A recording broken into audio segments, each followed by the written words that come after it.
자, 지금부터 414 윈도우 한국 연합 제5주차 양육자 교육과정을 시작하도록 하겠습니다.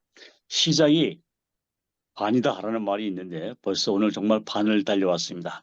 수고들 많이 하셨습니다. 오늘 참석해 주신 여러분 정말 대단히 기쁘고 감사를 드립니다. 오늘 교육과정 수업을 위해서 우리 고상범 목사님, 주일학교 사역연구소 대표이신 고상범 목사님께서 기도해 주시겠습니다. 하나님 아버지, 하나님의 은혜 가운데 제2기 다음 세대 양육자 스쿨을 은혜 가운데 진행하게 하심을 이 시간 감사드립니다. 오늘 모임 가운데 이 시간 성령님이 함께 하시고 앞으로 있을 우리 모든 일정 가운데 우리 강사님들의 수고와 헌신이 다음 세대를 든든히 세워나갈 줄로 믿습니다. 우리 준비하시는 우리 강사님들 하나님께서 함께 하시고 또한 우리 실행위원들에게 함께하여 주시사 이 다음 세대 양육자 스쿨을 통해서 대한민국의 다음 세대가 또 우리 교회 학교가 든든히 세워나갈 수 있도록 인도하여 주시옵소서. 오늘은 특별히 하나님이 귀에 쓰시는 우리 황병규 대표님을 강사로 세워주시니 감사드립니다. 오늘 이 성품 교육을 통해서 하나님의 성품을 닮아가기를 원합니다. 우리 모두가 아멘. 닮아가기를 원합니다. 특별히 우리 다음 세대들이 닮아가기를 원합니다. 하나님 아멘. 기도합니다. 우리 개교회마다 우리 다음 세대들이 살아나게 하시고 우리 침체되어 있는 우리 교회 학교가 다시 살아나는 역사가 일어날 수 있도록 또 회복의 은혜가 있기를 기도합니다. 오늘 참석한 우리 모든 분들 우리 하나님께서 함께하여 주시고 섬기는 교회와 또한 우리 교회 학교 다음 세대를 위해서 더욱더 헌신하는 우리 모두가 되도록 주님이 인도하여 주시옵소서. 예수님의 이름으로 기도드리옵나이다. 아멘. 아멘. 감사합니다. 자, 이어서 바로 강의를 시작하도록 하겠습니다. 강의는 IBLP 코리아의 대표이신 우리 황병규 대표님께서 어린이, 청소년, 성품 교육 방법에 대해서 강의를 한 40여 분간 이렇게 해 주시겠습니다. 정말 우리 다음 세대들에 대한 교육에 있어서 대단히 중요한 그러한 장르가 아닌가 생각됩니다. 어린이, 청소년 성품 교육 어떻게 할 것인가. 우리 강사님 나오실 때에 할렐루야 환영의 손짓을 한번 하겠습니다. 할렐루야. 네, 황병규. 감사합니다. 네. 네, 안녕하세요. 저희 IBLP는 그 삶의 기본 원칙을 가르치는 교육기관입니다. 여기에서 이제 여러분이 혹시 파인애플 스토리라는 책을 좀 아시는 분들이 계실 텐데, 그 파인애플 스토리가 이제 저희 단체에서 발행한 책이고, 거기에 그 주인공 되시는 오토 커닝 선교사님이 그 분노를 이기지 못하시다가 세미나에 참석한 세미나가 베이직 세미나라고 하는 세미나입니다. 그래서 저희가 그 세미나를 운영해 왔고 지금은 이제 온라인에 무료로 공개되어 있는 상태입니다. 그리고 이제 그 세미나를 그 기초로 해서 49가지 그리스도의 성품이 만들어졌고 그 49가지 그리스도의 성품을 가르치는 기관으로 지금 일을 하고 있습니다. 지금 이제 PC로 접속하신 분은 스마트폰을 꺼내셔서 여기 QR코드가 있습니다. QR코드를 찍어주시면 여러분이 응답하실 수 있는 화면이 나타나고요. 혹시 휴대폰으로 그 참가하신 분들에게는 제가 링크를 하나 저희 채팅창에다가 링크를 하나 보내드릴게요. 휴대폰을 가지고 계신 분은 좀 불편하시더라도 링크를 들어갔다가 화면이 열리면 다시 줌창을 여셔서 이렇게 교대로 왔다 갔다 하시면서 참여를 하시면 좋겠습니다. 네, 이 화면이 휴대폰에 열리신 분은 하트를 한 번씩 눌러주세요. 지금 6분이 접속하셨는데요. 네.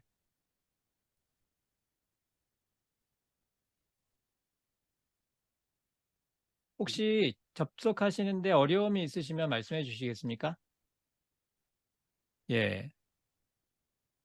이제 방법을 조금 설명하기 전에 이제 다들 중요한 것을 알겠지만은 좀 더 한 번씩 본질적인 이야기를 좀 하고 넘어가겠습니다. 그러면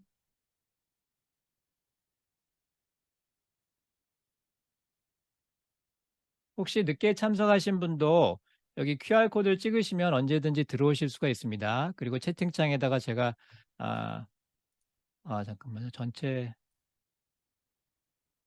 링크를 제가 보내드렸습니다. 채팅창에 그 링크로 들어오시면 됩니다. 네, 채팅창에 제가 아까는 잘못 보내고 지금에서야 보내드렸습니다.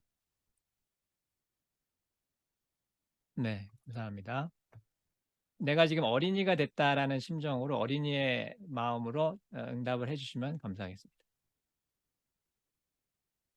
자, 나의 인생이 3분 남았다면 무엇을 하겠습니까?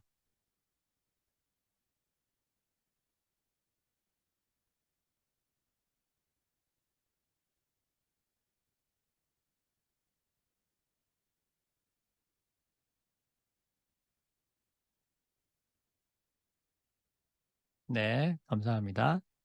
3분 동안 많은 것을 할 수는 없겠죠.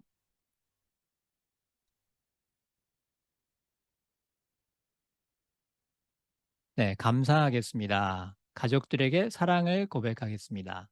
찬송을 부르겠습니다. 감사 기도를 하겠습니다. 가장 소중한 것이 무엇인지 생각하고 실행하겠습니다. 가족들에게 인사하고 하나님께 감사 기도를 드리겠습니다. 기도하겠습니다. 네, 그렇죠? 다양한 일들을 우리가 이제 3분 짧은 시간이지만 하겠죠. 하지만 짧고 마지막이기 때문에 여러 가지를 할 수 없고 그 중에 가장 그 시간에 겨우 할 수 있는 가장 중요한 일을 아마 선택할 겁니다.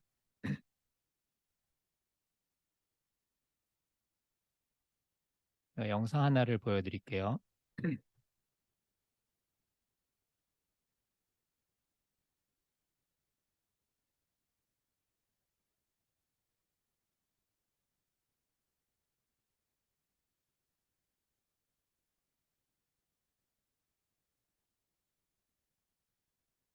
이런 거에 대한 질문의 핵심은 내가 죽기 전에 후회하지 않은 일들을 한번 해보라라는 어떤 의미에서 질문을 한 것 같은 것 같아. 네네. 그러니까 저하고 사실 이제 상당히 아주 친한 이제 프랑스 의사 친구가 있는데 몇 년 전인가 제가 그때 뭐 일이 좀 안 돼가지고 투덜댔더니 그 친구가 저한테 얘기를 해주더라고요. 야, 자기가 응급실에서 근무하다 보니까 뭐 사람 죽어 넘어가는 거 맨날 본다. 근데 신기한 걸 하나 발견했다라는 거예요. 그게 뭐냐 했더니 자기가 국회의원도 보고 프랑스 영화배우도 보고 거지가 죽는 것도 봤는데 맨 끝에 가니까 너무 비슷해지다라는 거예요, 이게. 다들 후회를 하더래요. 하나같이. 첫 번째는 왜 내가 하고 싶은 거 못했을까? 두 번째는 왜 내가 가고 싶은데 못 가봤을까? 세 번째는 왜 내가 사랑하는 사람한테 그 말 한마디 못했을까? 그래서 저한테 얘기하는 게 그 아무도 노벨상 못 받았다고 땅을 치고 후회하는 사람 못 받다 자기가 죽기 전에. 뭐 내가 왜 회사에서 사장이 못 됐나? 그러니까 좋은 얘기죠. 그냥 실천하기는 어렵지만. 죽음 직전의 순간을 느껴들 봤어? 탈출로가 없어서 나갈 엄두도 못 내는 상황. 그냥 하염없이 구조만 기다리고 있었어요. 그리고 저기 있던 사람들은 옆에서 남쪽 빌딩 무너진 걸 봤잖아요. 이런 절박한 상황에 그들이 했던 통화 내용이 있습니다. 그때만 해도 전화를 할 수가 있었으니까 실제로 전화 통화를 가족하고 마지막으로 한 사람들도 있어요. 그래서 사랑해요, 엄마. 이렇게 말을 한 사람도 있고.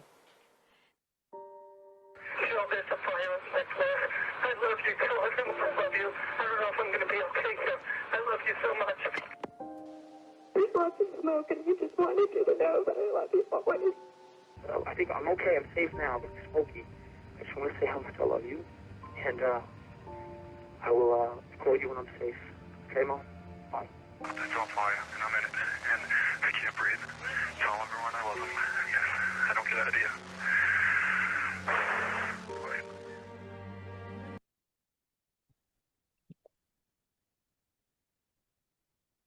네. 짧지만 좀 강한 인상을 주는 이야기죠. 그러니까 우리가 많은 것에 분주하고 또 많은 일을 하지만은 죽기 전에야 죽기 직전에서야 우리 인생에서 가장 중요한 것이 뭔지를 다 느끼게 되더라라고 하는 굉장히 의미 있는 이야기를 다룬 내용입니다. 이런 의미에서 볼 때 이 성품이라는 것은 그만한 가치가 있다는 거겠죠.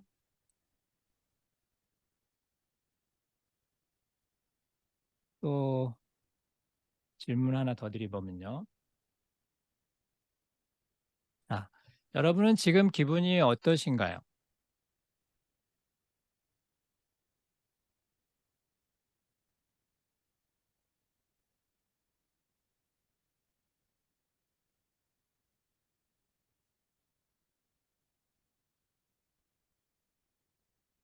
네. 못 들어오시면 QR코드 다시 올려드렸습니다. 찍고 들어오시면 됩니다.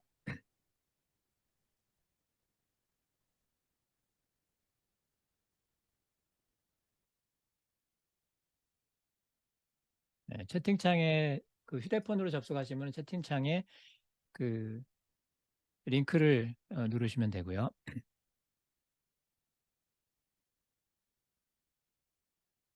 예, 대부분 이제 좋다, 보통이다 하셨어요. 그러면 자, 나의 기분은 주로 어디에 영향을 받나요? 네, 네. 다양한 환경에서 영향을 받겠죠.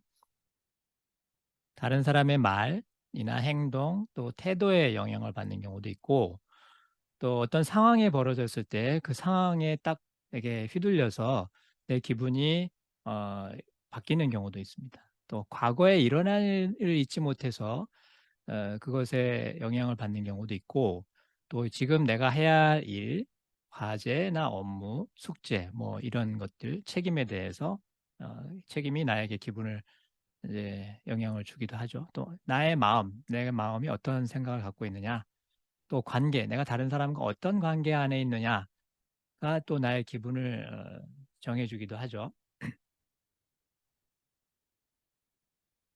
네.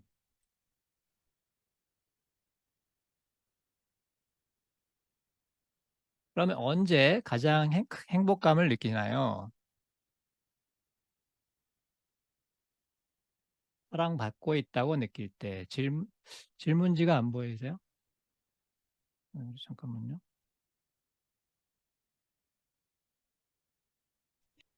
네, 사랑받고 있다고 느낄 때, 평안할 때, 기도 제목이 이루어졌을 때, 무언가 성취했을 때, 주님의 사역을 은혜롭게 마쳤을 때, 다른 사람과 좋은 관계를 유지할 때, 네, 신뢰와 인정을 받을 때, 그 영어로 되어 있는 데다가 넣어주시면 더 좋겠습니다. 네, 목사님이랑 사모님 만나고 교회 관련된 일을 할 때, 네,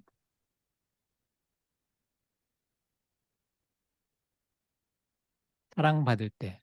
지금 이제 한 세 분류로 이제 나뉘는데, 누구에게 사랑을 받을 때, 또 어떤 일이 이루어졌을 때, 그리고 관계가 좋아졌을 때, 이렇게 나뉘고 있어요. 네, 감사합니다. 굉장히 중요한 답을 주셨습니다. 그 행복의 가설이라는 책에 보면 이 조너선 하이트라고 하는 이제 박사님이 이런 얘기를 합니다.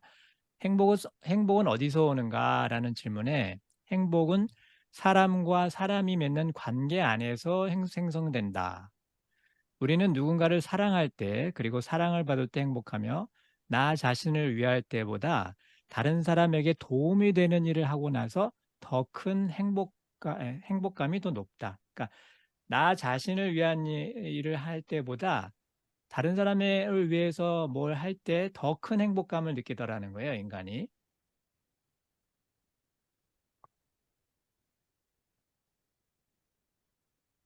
예, 그러면서 무슨 말을 하냐면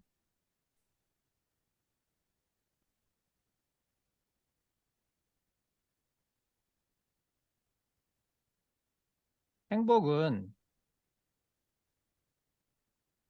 내적 요인과 외적 요인의 조합에서 영향을 받는데,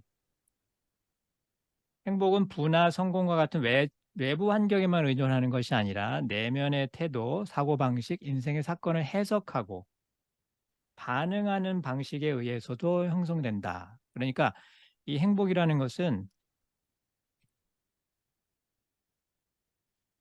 해석과 나의 반응, 나에게 일어나는 일, 아니면 어떤 사람을 어떻게 내가 해석하고 그 사람과 그 상황에 내가 어떻게 반응하느냐, 나의 반응 방식에 행복이 어, 영향을 받는다라는 거죠.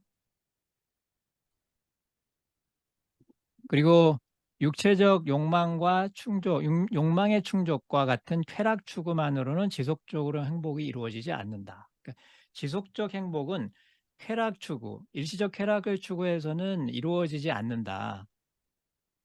쾌락은 행복의 한 구성 요소지만 전체는 아니다라는 말을 해요. 그러면서 굉장히 중요한 얘기를 했는데, 행복에서 인간관계가 중요하다.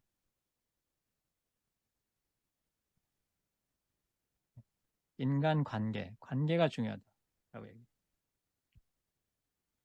다른 사람들과 의미 있는 관계, 또 공감, 긍정적, 사회적 상호작용이 행복에 큰 기여를 한다. 그러면서 인격과 미덕이라는 것은 혼자 만들어낼 수 있는 게 아니고 누군가, 나가 아닌 남과의 관계에서 이루어지는 거다라는 거죠. 그래서 감사, 친절, 겸손과 같은 개인의 인격과 미덕이 행복과 성취감을 경험하는데 중요한 역할을 한다라고 했습니다. 그러니까 어린이들이나 청소년들이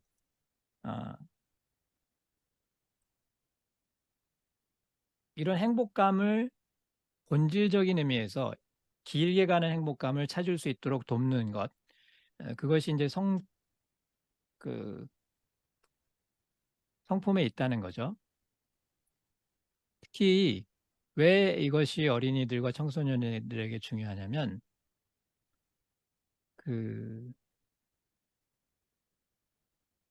20대 중반이 지나 우리의 뇌에는 전전두피질과 편도체라고 하는 중요한 요소가 있는데, 이 20대 중반이 지나서야만 전전두피질이 충분히 성장해서, 전전두피질이라고 하는 것은 우리가 논리적이고 이성적인 정보를 처리하는 능력이에요.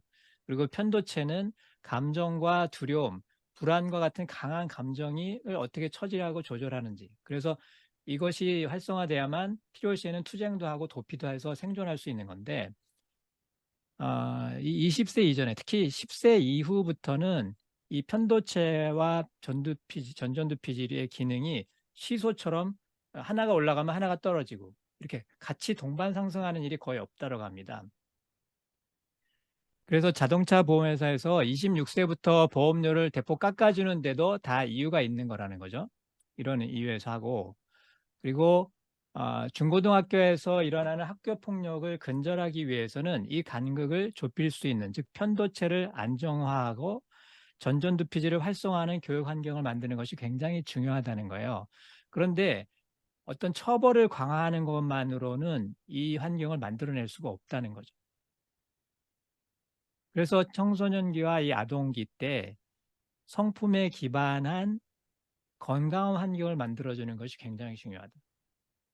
어른이 해주는 것도 중요하고 청소년들과 아동들 자체도 이걸 깨달을 수 있도록 우리가 설득하고 도와주고 그들이 여기에 초점을 맞출 수 있도록 인도해 주는 것이 굉장히 중요하다는 거죠. 그래서 이 청소년기 때는 이 편도체가 이끄는 대로 감정이 폭발하면서 움직이기 때문에 앞뒤를 가르지 않고 충동적으로 공격적인 행동을 한다는 거예요. 그래서 이 아동과 청소년들에게 좋은 친구를 만나는 게 중요하다고 얘기하지 않습니까? 그래서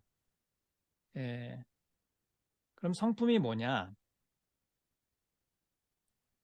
성품이 뭐냐는 거죠. 자, 성품은 보통 이제 일반적으로 어떻게 생각하냐면 이런 얘기를 이제 우리가 많이 듣죠.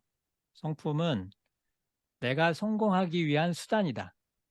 아, 뭐 심지어는 요새 뭐라 그러면 성품이 실력이다. 뭐 이렇게 얘기해요. 성품이 좋아야 성공할 수 있고 성품이 좋아야 공부도 잘할 수 있고 그러면서 성공을 이제 성품을 강조합니다. 틀린 말은 아니죠. 또 어떤 이제 우리의 느낌이 있냐면 성품은 내가 억지로 해야 하는 의무다. 내가 싫어도 해야 된다.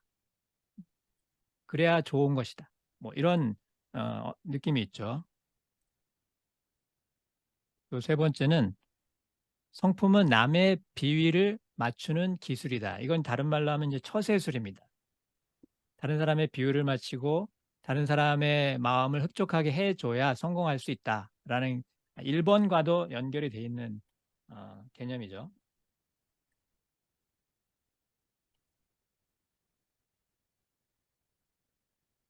마지막으로는 성품을 남을 평가하는 기준이다. 성품을 아는 사람이 대부분 어떤 이제 오류에 빠지기 쉽냐면 저도 그랬는데요.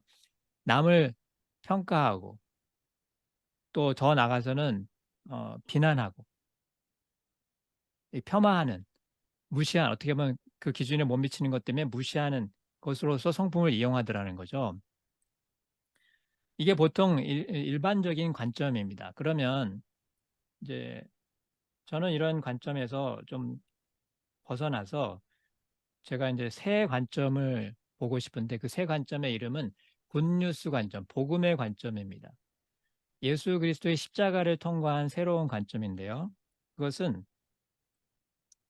자, 그럼 성품은 내가 성공하기 위한 수단이 아니라면 그럼 무엇일까요?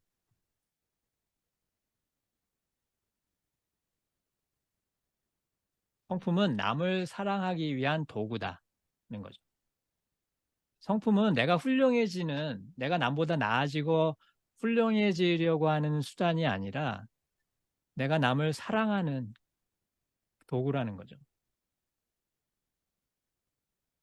또 두 번째, 성품은 내가 억지로 해야 하는 의무라는 생각이 있는데 이 보편적으로 우리가 느끼는 바죠. 그렇지만 굿뉴스 관점에서 예수 그리스도의 십자가, 하나님의 관점에서 보면 성품은 나의 행복을 선택하는 권리라는 것. 의무가 아니고 권리입니다. 성품은. 아까 뭐라고 했죠? 행복은 자기를 위해서 살 때보다 남을 위해서 다른 사람과 의미 있는 관계를 맺고 다른 사람을 공감해주고 긍정적인 관계를 상호작용을 할 때 행복이 활성화된다. 행복이 더 커진다라고 했잖아요. 그런 의미에서 이 성품이라고 하는 것은 결국 나의 진짜 행복을 선택할 수 있는 권리다라는 거죠.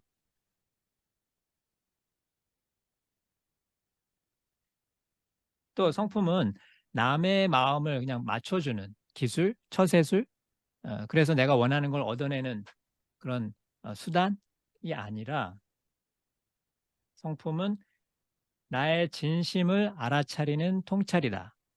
나의 진심이라는 건 뭐냐면 인간은 하나님이 인간의 마음 속에 선한 마음을 주셨다는 거죠.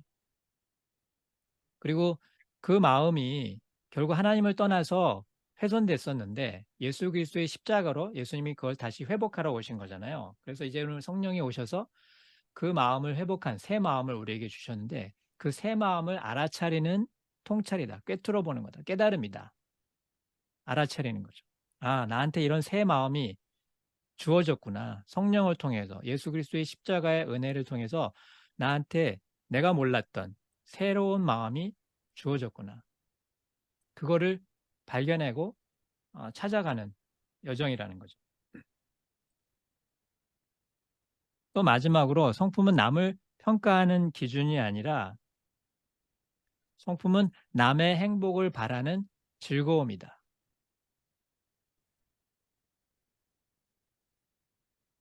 그러니까 다른 사람이 행복하도록 도와주는 것이 진짜 나의 행복이라는 거죠. 다른 사람을 행복하게 해주는 그 행복, 다른 사람을 행복하게 해주는 그 즐거움을 누리는 것. 그게 이제 성품이라는 거죠.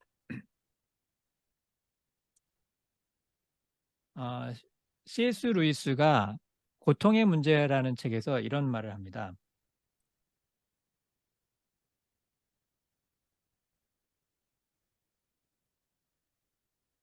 하나님이 원하시는 존재가 아닌 무언가가 되기를 바라는 것은 사실상 우리를 행복하게 해줄 수 없는 것을 바라는 것과도 같습니다. 그러니까 하나님이 원하시는 존재가 돼야만 우리가 행복해질 수 있는데, 우리가 하나님이 원하시는 존재가 아닌 다른 것을 바라게 될 때는 결국 우리가 행복해질 수 없는 것을 바라는 것과 같습니다. 그냥 듣기에는 연인의 소리, 사랑하는 관계, 나를 사랑하는 사람의 소리처럼 들리지 않는데, 전제군주의 소리처럼 나를 마음대로 나의 삶에 군림하려고 하는, 나를 통제하려고만 하는 전제군주의 소리처럼 들리는 이 하나님의 요구는 실제로 우리의 자신이 무엇을 원하는지만 알기만 하면, 알아채기만 하면, 우리 자신이 진짜 내가 원하는, 내가 진심으로 원하는 것이 무엇인지를 내가 알아채기만 한다면, 여기 알아차리는 통찰이라고 했죠. 그래서 알아차리는 통찰입니다.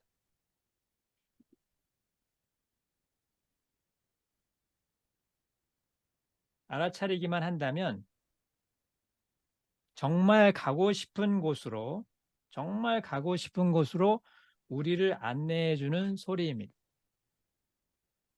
진짜 우리가 가고 싶은 것이 있는데 우리는 그것도 모르고 남이 가라는 곳으로만 가고 있는 거예요. 다른 사람이 원하는 곳에 끌려가고 따라가고 흉내내고 있는 부분이 대부분이라는 거죠. 그래서 성품은 바로 하나님이 우리에게 원하시는 존재, 하나님이 우리에게 주신 선물, 진짜로 우리가 원하는 것을 알아채고 그곳으로 가는 여정, 그걸 이제 성품이라고. 그 과정이 결국은 다른 사람을, 내가 만나는 모든 사람을 행복하게 해주는 사이드 이펙트를 낸다는 거죠. 그러면 우리는 그러면 이게 성품의 의미와 중요성을 이제 알았다면 성품을 어떻게 접근하고 공부하고 배우고 또 가르칠 것인가라는 관점에서 저는 이제 나다넬 호톤이라고 하는 이분이 쓴 그 큰 바위 얼굴이라는 책에서 우리가 실마리를 찾을 수 있지 않나 생각합니다. 잘 아시다시피 이 큰 바위 얼굴의 어린 소년 주인공인 어린 소년은 어렸을 때부터 이 큰 바위 얼굴의 사람이 나타날 거라는 말을 어머니에게 듣고 매일매일 큰 바위 얼굴을 바라봅니다. 그리고 언제 저 얼굴을 가진 사람이 나타날까를 기다리죠. 그런데 큰 바위 얼굴과 비슷할 거라는 기대했던 사람들이 수차례 지나갑니다. 그 지나간 사람들이 기대에 못 미치고 다 아닌 것으로 판명이 나요. 그런데 그러던 어느 날 이 어린 소녀는 지긋한 노인이 되었습니다. 그런데 이분에게 사람들이 어느 순간 이분이 큰 바위 얼굴하고 같다. 이분이 바로 큰 바위 얼굴의 그 사람이다, 주인공이다라는 걸 알아챘어요. 그러면 어린 소년에서 이 노년기까지의 이 과정에서 도대체 어떤 일이 있었길래 이분은 큰 바위 얼굴과 닮은 얼굴을 하게 되었을까요? 바로 바라본 것입니다. 친구처럼 바라본 거예요. 친해진 거예요. 그 얼굴에 친밀해진 거예요. 가까이 간 거죠. 그래서 성품이라는 것은 저는 특히 이제 그리스도의 성품인데요. 저희가 그리스도의 성품 41가지를 이렇게 정리했습니다. 여러분이 링크 이제 이 QR코드를 찍으시면 저희 홈페이지에 성품 41가지의 그 41가지의 새로운 정의가 나온 페이지를 여러분이 여실 수가 있어요. 그 페이지를 한번 열어보시겠습니까? 예, 거기에 나오는 49가지의 이 성품들이 바로 저는 큰 바위의 얼굴과 같은 이 소년에게 큰 바위의 얼굴과 같은 비전이라는 거죠. 예수님은 보이지 않지만 예수님이 우리 안에 살아서 계시면서 이러한 성품들을 우리에게 보여주실 수 있다는 거예요. 우리가 예수 그리스도를 만날 수 있다는 거죠. 이런 성품으로. 그래서 우리가 언어를 배울 때, 그래서 저희가 이제 여기 보시면 각 성품의 정의를 새롭게 만들었습니다. 그러니까 사전에 있는 정의가 아닌 성경에 기반하고 그리스도의 성품에 기반한 새로운 정의를 내렸어요. 무슨 말이냐면 우리가 어둠의 나라에서 하나님의 나라로 이제 새로운 백성이 되지 않았습니까? 나라가 바뀐다는 말은 다른 말로 하면 언어가 바뀐다는 말하고도 같을 수 있죠. 법이 달라지고 생활이 달라지는 거잖아요. 그중에 가장 중요한 게 언어라고 봅니다. 그러면 이 단어의 정의를 새롭게 내린다는 말은 그 각 단어, 이전에 생각했던 옛 나라의 관점이 아니라 새 나라의 관점으로 모든 단어를 새롭게 정의하겠다는 거죠. 그게 이제 저희의 취지입니다. 그래서 이 성품의 정의를 새롭게 만들고 그 성품의 정의를 우리가 가까이 하면서 친구와 친해지듯이 이 성품의 정의와 친해지는 거죠. 그래서 우리가 언어를 배울 때 의식적으로 이렇게 노력을 해가지고 배우는 방식이 있죠. 그러면 언어는 규칙이 되고 지식이 됩니다. 그럼 학문으로서의 접근이죠. 그런데 모국어를 우리가 배울 때는 언어가 느낌입니다. 그리고 관계를 통해서 배웁니다. 생활이죠. 삶이죠. 그래서 성품은 절대로 이 지식과 학문으로서는 이루어질 수 없는 영역이죠. 우리가 다 아는 것처럼 바로 관계, 이 행복을 주는 가장 중요한 요소죠. 이 관계에서 우리가 진짜 행복을 찾고 다른 사람을 더 행복하게 해주는 행복을 누리는 삶, 그게 이제 성품인 거죠. 그래서 그 과정으로 먼저 내가 들어가서 이러한 생활을 누리고 이러한 삶 속에서 아이들과 청소년들을 초대하는 거죠. 그래서 이 예수 그리스도의 십자가를 통해서 우리에게 이제 새로운 세상을 예수님이 열어주신 거죠. 안경이 없었을 세상을 한번 생각해 보세요. 저도 안경을 쓰고 있는데 제가 처음 안경을 맞추고 나서 깜짝 놀랐습니다. 전에는 안 보였던 디테일한 아주 구석구석 디테일한 부분이 명확하게 보이는 거예요. 선명하게 보이니까 깜짝 놀랐어요. 전에는 보이지 않았던 것이 보인 거죠. 이렇게 안경이 있기 전과 안경이 있은 다음은 세상이 달라집니다. 아이폰이 소개되면서 스마트폰 시대가 열리기 전과 스마트폰 이후의 세상이 완전히 다른 세상이 돼버렸잖아요. 이제는 더 이상 스마트폰 이전의 세상으로 돌아갈 수 없는 세상이 돼버렸습니다. 이렇게 세상에 조그만한 발명품 하나가 온 세상을 이렇게 새로운 세상으로 그 이전 세대로 돌아갈 수 없게 만들고 있는데 예수님의 이 십자가, 하나님의 인류 최고의 유산이고 발명품이죠. 이 발명품이 만들어지기 전과 후는 그야말로 천국과 지옥처럼 하늘과 땅처럼 큰 차이가 있어야만 마땅합니다. 그게 당연한 거죠. 그런데 예수님의 십자가를 전해 듣고 소식을 듣고 경험한 사람이 같은 삶을 산다는 건 있을 수가 없는 거잖아요. 그래서 예수님이 이제 초대를 하십니다. 수고하고 무거운 짐진 자들아 다 내게로 오라. 내가 너희를 쉬게 하리라. 나는 마음이 온유하고 겸손하니. 자, 예수님이 쉼을 약속하셨는데 이 말씀을 우리가 수없이 들었지만 아무도 이 쉼을 기대하지 않습니다. 우린 너무 스트레스 속에 살아요. 너무 짐을 껴안고 산다는 거예요.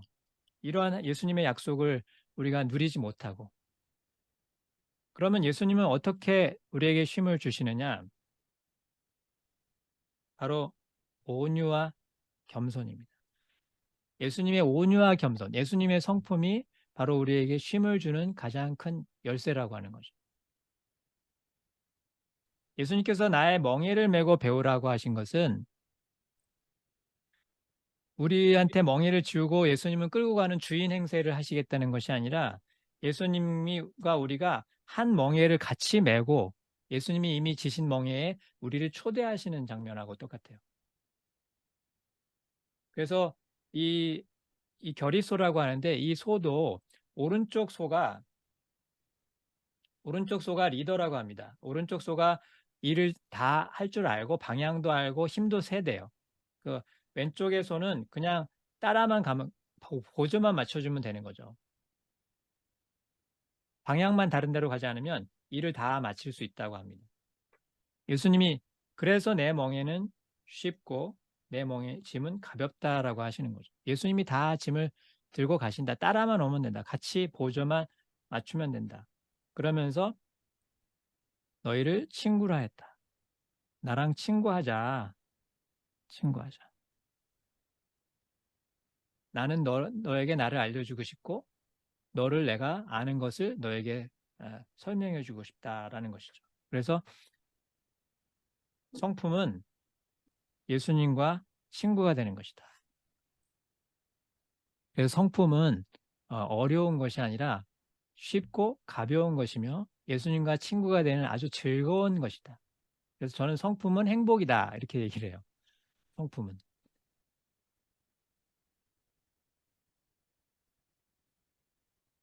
그래서 지금 예수님께서 자신을 온유하고 겸손하다 라고 직접 표현하셨습니다. 물론 본인을 직접 설명하지 않은 많은 성품들을 몸소 보여주셨죠. 삶으로. 근데 직접 표현하신 말씀으로서의 성품은 이 두 가지예요. 그러면 이 두 가지가 이 41가지 성품의 가장 큰 어떻게 보면 중심이죠. 바탕이죠.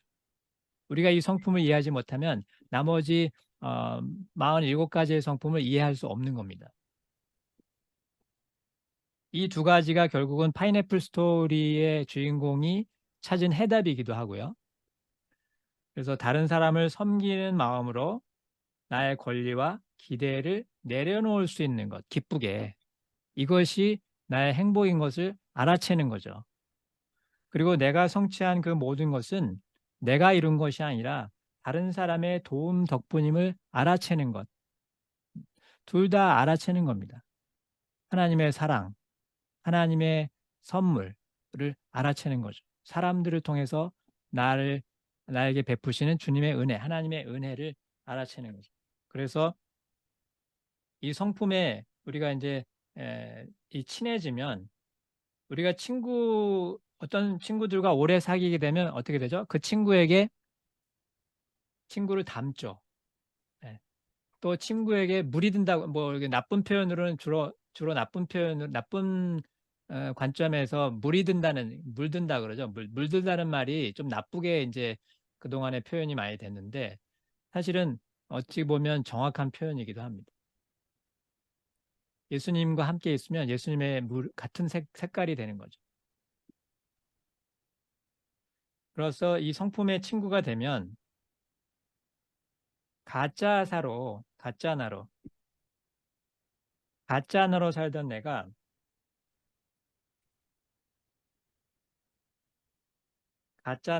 내가 이제 진짜 나로 넘어가게 됩니다. 가짜 나라는 건 뭐냐면 경쟁하고 걱정하고 분노하고 두려워하는 삶이에요. 왜 그렇게 됐냐? 남보다 나아지려고 했기 때문에. 그런데 진짜 나는요, 행복한 나는 평화하고 안정되고 기쁨이 있고 사랑이 넘칩니다. 그래서 가짜 나는 나의 자존심을 지키려고 해요. 그렇지만 진짜 나는 나의 귀중함을 스스로 압니다. 남과 비교하지 않고. 그래서 성품은 진짜 나를 알아차리고 찾아가는 여행이다. 그래서 어린이들과 또 청소년들에게 기쁘게 우리가 초대할 수 있는 근거가 되는 것이죠. 네, 여기까지가 이제 제가 오늘 드릴 수 있는 이야기입니다. 감사합니다.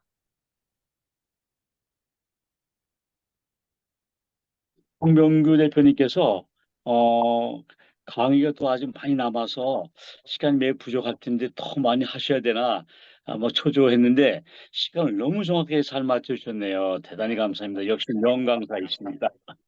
자, 이 시간에는 질의응답 시간을 한 10여 분간 가질 텐데요. 성품은 복음을 담는 그릇이다라고도 합니다. 오늘 우리가 어린이 또 청소년들에게 성품 훈련을 어떻게 시켜야 할지 정말 귀한 강의를 들었습니다. 지금부터는 한 두어 개의 질문을 받겠습니다. 이 기회에 성품 관련에 대해서 궁금증을 갖고 계시면 한번 풀어봐 보시기 바랍니다. 음소거하시고 질문하실 분들은 선착순 두 분. 질문 하나 드려도 되겠습니까? 예, 저 네. 할때 상호 집사입니다. 네. 그 강의 잘 들었습니다. 그 이제 성품, 저도 이제 옛날부터 성품 강의를 뭐 한 10년 전부터 많이 이제 했던 것 같은데, 제가 늘 성품 강의를 들으면서 한 가지 좀 생각했던 게, 이 성품이라는 게, 우리가 본질적으로 바꿀 수 있는 어떤 내용인지 아니면 불변적인 내용인지 그게 늘 항상 궁금했습니다. 그 이제 우리 이제 물리학 같으면은 질량, 온도 뭐 이런 것들 가장 이제 기본적인 이제 불변량, 물론 이것도 이제 더 깊게 들어가면 또 바꿀 수도 있는 내용이지만은 그 가장 기본 어떤 이제 양들을 이야기하는 건지 아니면은 우리 이제 뭐 속도라든지 이렇게 이제 뭐 이 외부적인 어떤 요인으로 인해서 바꿀 수 있는 내용들인 건지, 그게 제가 좀, 그 성품이라는 거를 어떻게 정의하느냐에 따라서 달라지겠지만은, 그걸 제가 잘 몰라서 한번 여쭤보는 겁니다. 네. 뭐 어려운 질문인데요. 사실 제가 보기에는 제가 뭐 전체를 다 볼 수 없지만은 저는 이제 개인적으로 어떻게 이해를 하고 있냐면 내 삶이 변화되고 내 성품이 좀 나아지고 하는 것은 의미가 없다는 생각을 하게 됐어요. 왜냐하면 내가 나아졌다고 생각하는 그 나의 느낌, 나의 평가 자체가 사실은 정확하지 않을 수 있다는 것을 이제 알게 됩니다. 무슨 말이냐면은 지금 이제 허장로님도 그 채팅으로 질문을 하셨는데 성품이 과연 선천성이냐 후천성이냐 그리고 어느 것이 더 큰 영향을 주냐라고 하셨는데 이것과도 연관이 있다고 봐요. 무슨 말이냐면 선천적이라는 말은 선천적인 것은 성격이라고 말할 수가 있어요. 성품이 아니고. 그 성격이 온순한 사람이 있을 수 있죠. 성격이 좀 거친 사람이 있을 수 있어요. 근데 성격이 거친 사람이 순종하는 거랑 성격이 온유한 사람이 순종하는 거랑 이게 굉장히 겉으로는 똑같아 보여도 성격이 거친 사람이 순종하는 것이 사실은 성품이 훨씬 어떻게 보면 뭐 비교할 수 없지만 아무튼 뛰어나다고 볼 수 있죠. 겉으로는 똑같아 보이지만. C.S. 루이스도 그런 얘기를 하는데 그러니까 장애인들이 만약에 다리가 불편한 장애인이 걷는 것과 정상인이 걷는 거는 겉으로는 같지만 다른 얘기잖아요. 그런 것과 비슷하다는 이제 얘기를 이제 C.S. 루이스도 하거든요. 그래서 저는 우리가 남보다 많이 변화되고 더 나은 성품을 가진 훌륭한 사람이 되는 것이 중요한 게 아니라 우리의 삶의 모든 성품은, 좋은 성품들은 다 그리스도의 것이다. 우리는 단지 그분의 성품을 경험하고 맛보는 것뿐이라는 거예요. 우리가 맛집을 다니면서 맛있는 음식을 먹어도 셰프가 될 수는 없잖아요. 그렇지만 맛집을 다니면서 그 누리는 맛집의 그 기쁨을 내가 행복해지고 다른 사람에게 그 맛집이 맛있더라고 소개해 줄 수는 있잖아요. 그러니까 내가 그 맛을 맛보면서 누리는 행복과 그 맛을 다른 사람도 누릴 수 그 맛볼 수 있도록 소개해 주는 기쁨이 저는 성품이다. 이렇게 보는 거죠. 그런 의미에서 성품이 복음하고 사실 같은 거죠. 저는 그렇게 좀 이해를 하고 있습니다. 이런 관점이 저한테 큰 도움이 됐던 건 뭐냐면, 이 관점이 생기기 전에는 제가 성품이 되는 만큼 다른 사람을 판단했어요. 그렇지 못한 사람을. 그리고 반대로 제가 성품이 모자랐는데 어떤 사람이 되면 그 사람이 부럽고, 늘 이것이 오르락내리락 하는 저의 이제 어떻게 보면 아까 제가 자존심하고 자존감 설명드렸는데 자존심으로 성품을 하는 거죠. 그러다가 하나님이 나를 그대로 있는 그대로 받으시고 내가 그리스도의 성품을 경험하는 혜택, 특권을 하나님이 주셨다. 기회를 나한테 주셨다는 걸로 이해하면서부터 제가 성품이 굉장히 행복하게 한 여정이 됐어요. 그리고 저하고 같이 성품을 배우는 분들도 같이 행복해지는 변화를 좀 경험했습니다. 네. 아유, 이상입니다. 대단히 감사합니다. 근데 질의응답 시간이 생각보다 굉장히 짧은 것 같아요. 벌써 질의응답 시간이 다 됐는데요. 질의응답을 더 하실 분들은 차후에 또 소통을 통해서 해주시면 대단히 고맙겠습니다. 자, 먼저 이제 한 2분여 동안 광고 시간을 갖도록 하는데, 할렐루야 교회의 장정훈 우리 수장님께서 광고 말씀과 또 소모임 그룹에 대해서 말씀해 주시겠습니다. 소개도 좀 하시고 잠깐. 네. 예, 안녕하십니까. 할렐루야 교회 장정원 집사고요. 제가 뭐 이렇게 나설 자리는 아닌데 지금 허종학 장로님께서 지금 시간이 안 되시기 때문에 제가 대리해서 말씀드리겠습니다. 먼저 오늘 성품교육 소그룹 토론 주제를 제가 채팅방에 올려드렸는데요. 한번 확인해 보시기 바랍니다. 두 가지 질문을 드렸고요. 첫 번째, 나는 그리스도의 49가지 성품 덕목 중 어느 성품과 친구가 되고 싶은가? 어떻게 친해질 것인가? 그리고 두 번째는 최근 나를 통해 드러난 그리스도의 성품은 무엇인가? 그 성품이 누구를 어떻게 행복하게 해주었다고 생각하는가? 예, 이 두 가지입니다. 예, 생각해 주시면 좋겠고요. 오늘 지금 8시 20분까지 약 20분간 그룹 토론을 하고요. 8시 20분에 다시 모여서 각 소그룹에서 논의한 그 내용을 공유하는 시간을 갖도록 하겠습니다.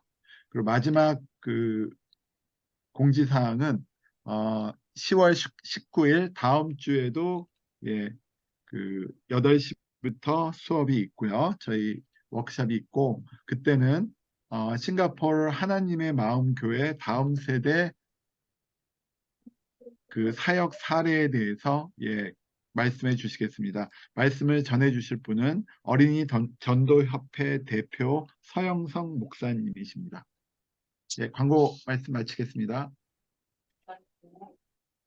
네. 그러면 소그룹 모임으로 가실 수 있도록 배분해 주시기를 바랍니다. 네, 지금 인도해 자동으로 주시기를 할당할 바랍니다. 테니까 기다리시면 자동으로 네.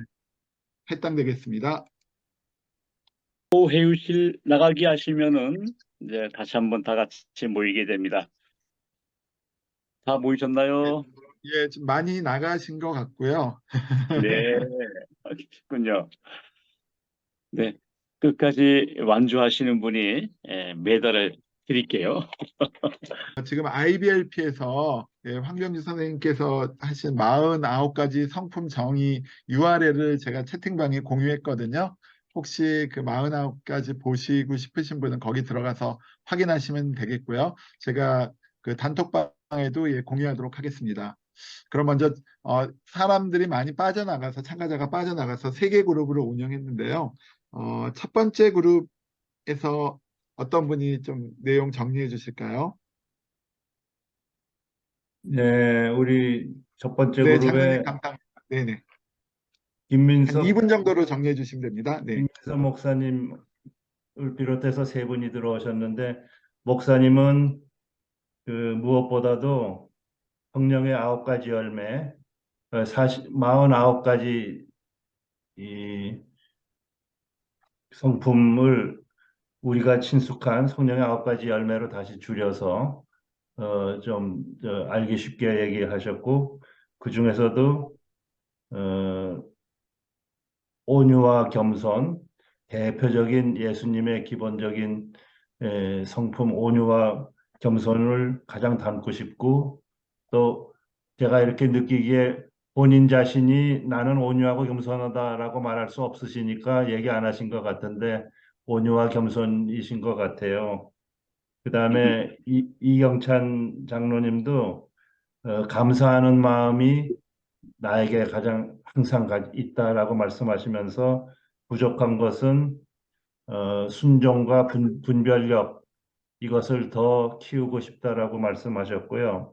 김혜성 사모님은 충성 예수님의 그 순종과 충성을 더 담고 싶은데 그런데 성격이 불쑥불쑥 나오셔서 그거 가끔 고민이시더라고 그러는데 저희가 그래서 거기서 어떤 토의를 했냐면 성격이 불쑥 나오는 것은 이것은 성격의 차원인가 성품의 차원인가 해가지고 재밌는 토론을 했어요. 왜냐하면 성격이라고 하는 것은 바꿀 수가 없는 것이고 타고난 것이기 때문에 그리고 그것은 옳다 그르다 좋다 나쁘다가 아니라 다르다의 개념이기 때문에 예를 들면 어떤 사람은 내성적이고 어떤 사람은 외성적이고 이런 것들은 성격의 차원이기 때문에 그런 얘기들을 좀 했습니다. 저는 역시 온유와 겸손, 예수님의 온유와 겸손을 가장 사모하고 사랑하고 담고 싶고 이제 그런 이야기를 했습니다. 여기까지입니다. 네, 감사합니다. 예, 다음. 예, 두 번째 소그룹, 예, 누가 정리해 주실까요? 네. 예, 두 번째 소그룹은요, 세 분, 저 포함해서 세 분이 하셨거든요.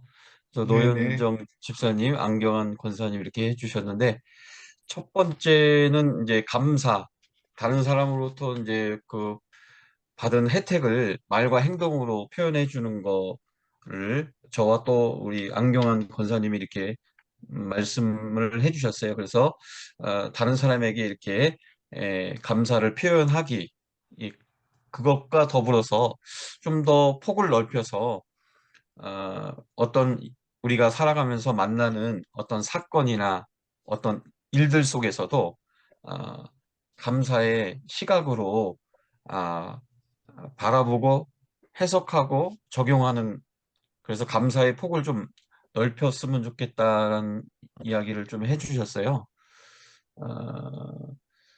그거 하고 또 우리 노현정님은 좀 이제 좀 그 조심성 그 덕목과 친구가 되고 싶다고 해주셨어요. 그래서 이제 좀 더 신중하고 조심성 있게 교회에서 일을 하고 싶다고 이렇게 말씀을 해주셨습니다.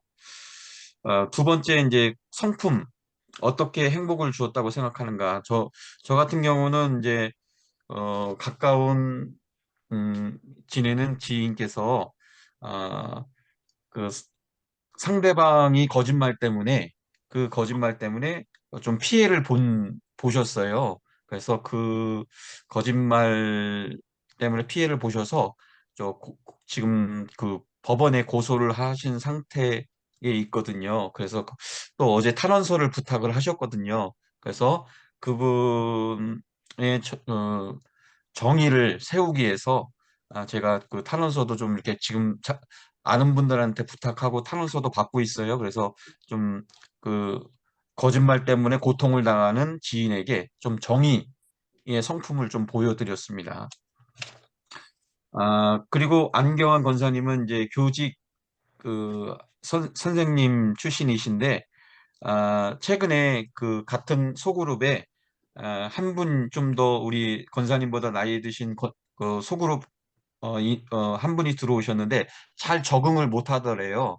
다른 분들하고 조금 이렇게 좀 적응을 못 하셔서 우리 권사님께서 특별히 예, 1대1로 좀 만나셔서 같이 식사도 하고 교제도 하심으로써 공감을 해 주었더니 좀 더 편안하게 소그룹에 오실 수 있게 됐다 말씀을 해 주셨고 노현정 우리 집사님도 교회에 그 사별하신 분이 있는데 그 사별하신 분을 1대1로 좀 같이 친교하면서 교회에 좀 가까이 좀 봉사하고 그 교회에 일할 수 있도록 이렇게 한대해 줬다 이런 말씀을 해 주셨습니다. 예, 이상입니다. 네, 감사합니다.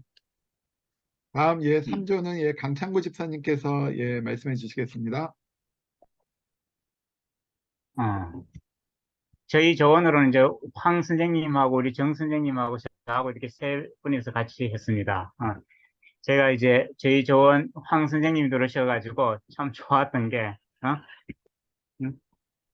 우리가 이제 이게 49가지입니까, 이게?